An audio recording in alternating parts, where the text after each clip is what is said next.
Westies. One of my favorite thinkers and writers is Malcolm Gladwell. I'm sure a lot of you like Malcolm Gladwell as well.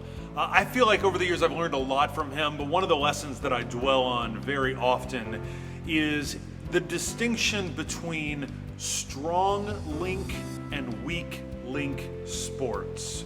Now, the name of this metaphor comes from the metaphor of being like a link in a chain, right? You are the weakest link.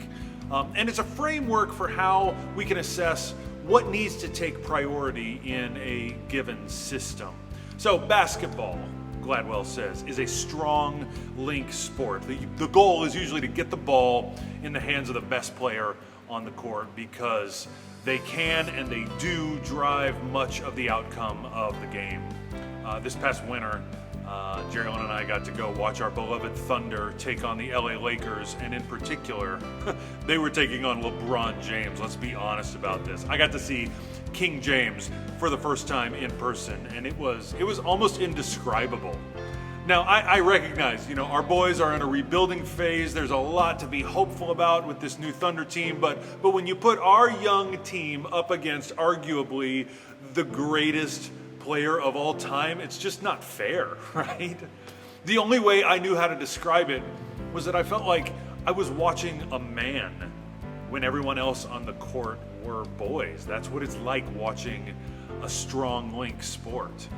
Now, personally, I tend to like and watch a lot of weak link sports. I watch a lot of soccer. I watch a lot of rugby, for instance, baseball, American football. These games, it's not the team with the best player that usually wins. It's the team without the worst player. See the difference there? In these sports, these sports tend to emphasize a team mentality in ways that basketball teams or hockey teams just don't, right? There's a large value placed on each person knowing their role, playing their role, right? There's no small roles, that's what they say.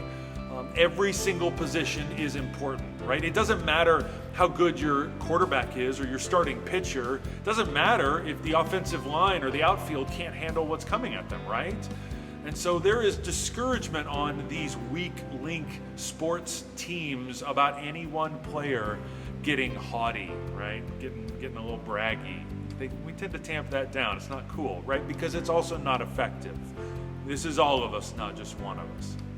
On Sunday, we're going to start our sermon series about worship liturgy, our worship liturgy. And we're going to start by asking why it's important to do the call to worship and the opening hymn of praise.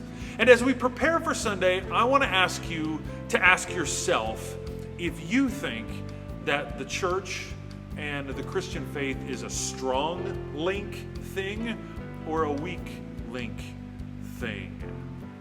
I wonder what your answers are going to be. I would be interested to hear. Send me an email or something. I'd love to hear about it.